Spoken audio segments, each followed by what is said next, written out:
Halo guys, gue Tira dari Tangan Belang.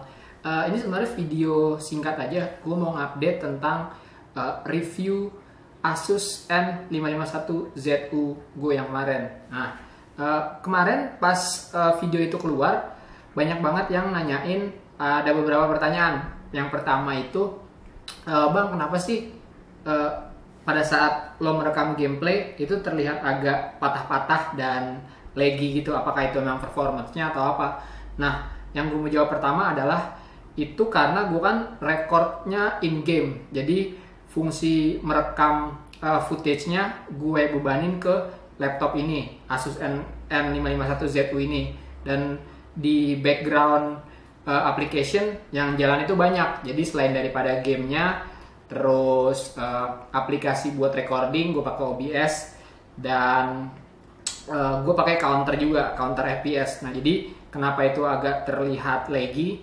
Karena memang banyak aplikasi di background yang berjalan, dan itu sebenarnya tidak mencerminkan performance sebenarnya pada saat lo main game. Kan sehari-hari lo juga nggak mungkin main game dengan aplikasi recorder berjalan di background. Nah, itu kenapa pada saat gue nampilin footage gamenya itu terlihat agak laggy. Yang kedua, pertanyaan yang gak kalah penting juga, Bang, ini kok kayaknya kan ini Asus N551ZU ini dia ada dua graphic card, integrated graphic card which is R7 dan discrete graphic card R9 M280X. Tapi kok yang kelihatan di setiap game itu yang kelihatan selalu graphic cardnya itu yang R7. Itu kenapa ya? Di laptop ini ada dua graphic adapter, ada primary graphic adapter, ada link graphic adapter. Primary-nya tetap yang si R7, which is integrated graphic card-nya notebook ini.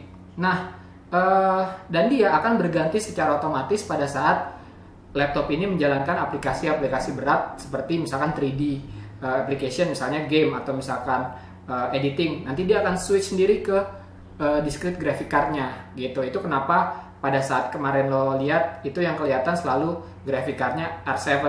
Nah, karena dia memang primary adapter graphic card-nya itu memang yang R7, yang R9 M280X itu atau discrete graphic card-nya itu link graphic card gitu. Nah, sebenarnya pada saat dia gamenya udah mulai, ya dia secara otomatis akan menukar dari yang integrated graphic card ke discrete graphic card. Nanti akan gue tunjukkan lewat GPU Z, itu aplikasi buat membaca graphic card, mana aplikasi graphic card yang sedang berjalan pada saat gamenya itu jalan. Sekarang kita buka GPU Z. Nah, ini sebenarnya buat membaca graphic card yang ada di dalam sebuah sistem.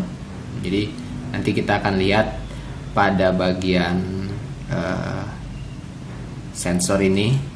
Nih, nanti dia akan ngebaca mana graphic card yang sedang berjalan pada saat aplikasi tersebut digunakan gitu. Jadi kita buka GPU Z-nya, terus kita minimize. Nih. Nah, cara taunya gimana? Nanti kita akan lihat di kolom GPU load ini mana graphic card yang sedang berjalan.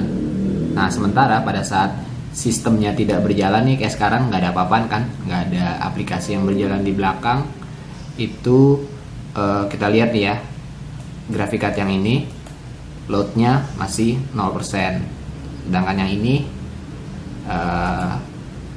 R7 graphics loadnya 0% juga, tapi memori usage-nya udah kepake kan, 63 MB. Berarti yang sedang berjalan adalah integrated graphic card-nya, yaitu R7.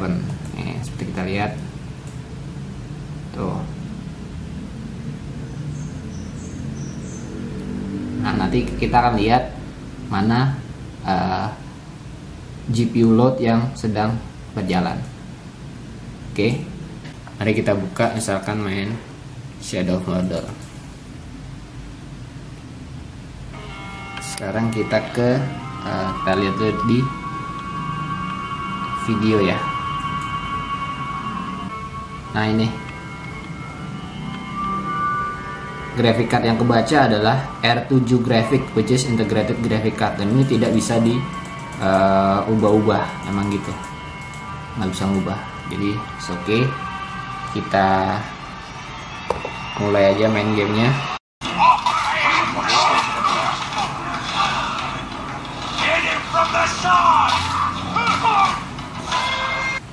Kita minimize dulu ya, kita minimize. Nah, terus kita buka GPU-nya. Nah, seperti kalian lihat, taruh fokus dulu. Kita lihat grafik cardnya AMD Radeon R9 280X. Nah, dia sedang berjalan kan, tuh terlihat nih barnya tinggi, dan apa namanya, GPU temperaturnya juga naik tuh kan. Terbukti bahwa graphic card ini yang sedang bekerja. Sedangkan kalau kita buka integrated graphic cardnya, kan tidak terlihat satu bar merah pun karena dia tidak sedang bekerja. Yang sedang bekerja adalah si R9M80X nya gitu. Nah, itu yang kedua. Yang ketiga, kenapa sih performanya kok nggak terlalu bagus di laptop ya? Nah, sebenarnya gini, sebenarnya nggak cuma buat ini doang ya, nggak cuma buat Asus N551ZU doang, tapi notebook secara keseluruhan. Notebook ini sebenarnya nature-nya adalah menghemat daya, karena notebook sendiri kan sebenarnya fungsinya itu untuk mobilitas. Jadi gimana caranya dia menghemat daya sebagus mungkin. Nah, jadinya pada saat posisi default itu dia keadaannya memang buat menghemat daya, bukan buat maximize performance. Sedangkan pada saat lo nge-gaming, pada saat lo editing, itu kan sebenarnya yang diperlukan adalah maximize performance gitu. Itu bisa lo set di settingnya gitu. Jadi bisa lo ubah, nanti gua akan kasih tahu caranya. Bisa diubah dari yang menghemat daya menjadi maximize performance. Pertama, klik kanan di desktop, terus pilih configure switchable graphics. Di switchable graphic global setting, di bagian battery pilih maximize performance. Di bagian plugin juga pilih sama maximize performance. Di bagian switchable graphic application settings pilih add application. Cari folder Steam atau game yang ingin di maximize. Biasanya dia di folder Steam, terus common, terus tinggal pilih game yang mau di maximize. Pilih file exe dan lalu klik OK.